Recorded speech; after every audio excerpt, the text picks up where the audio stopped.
Dans une ferme du sud-ouest de la France, un agriculteur examine ses canards. Depuis le début de l'année dernière, la grippe aviaire ou influenza aviaire a ravagé les exploitations agricoles du monde entier. Elle a entraîné la mort de plus de 200 millions d'oiseaux à cause de la maladie ou des abattages massifs. C'est dramatique parce que, évidemment, on a abattu nos canards et on a vu nos canards mourir surtout. C'est surtout ça, les canards qui meurent et qui s'empilent. Quand vous avez 62% de mortalité sur des petits canetons comme on voit là, et il faut le voir, quoi. C'est assez catastrophique. L'agriculteur a abattu son élevage à 4 reprises depuis 2015 pour stopper la propagation de la grippe aviaire. Alors qu'une vague d'épidémies mortelles s'approche à nouveau de sa ferme, il affirme qu'il est temps d'accepter une solution autrefois considérée comme taboue. Là aujourd'hui, on vit au jour le jour. Et on n'a pas de visibilité sur l'avenir, mais absolument aucune, si ce n'est cette lueur d'espoir que peut être la vaccination. Comme cet agriculteur, de plus en plus de gouvernements dans le monde reviennent sur leur opposition au vaccin. L'abattage des oiseaux ou leur confinement n'a pas empêché la grippe aviaire de revenir l'année suivante et de décimer à nouveau les élevages.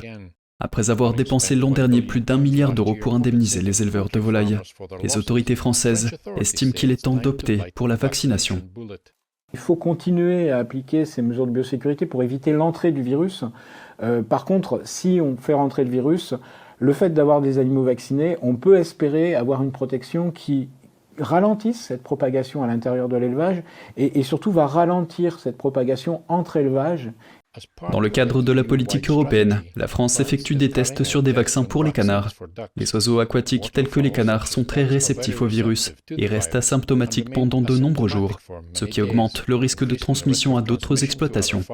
Une société française et une société allemande ont déclaré que les premiers résultats des vaccins contre la grippe aviaire étaient très prometteurs. C'est pas génial une influenza aviaire, voilà. Donc c'est un truc sérieux. Il n'y a pas aucun motif à s'affoler. Mais on doit être édifié de ce qui s'est passé dans l'histoire sur ces sujets-là. Donc on a intérêt, c'est pour ça qu'au niveau mondial, on se préoccupe de la vaccination, bien sûr. Et que c'est ça qui doit primer quand même, bien sûr.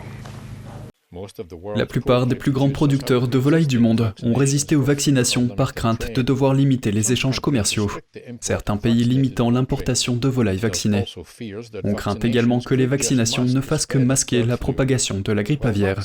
Si les vaccins permettent de réduire les taux de mortalité, certains oiseaux vaccinés peuvent encore contracter la maladie et la transmettre. La grippe aviaire peut également muter rapidement et réduire l'efficacité des vaccins, tandis que les programmes de vaccination sont coûteux et prennent du temps. Le plus grand producteur de viande de volaille au monde, les États-Unis, évite pour l'instant les vaccins contre la grippe aviaire.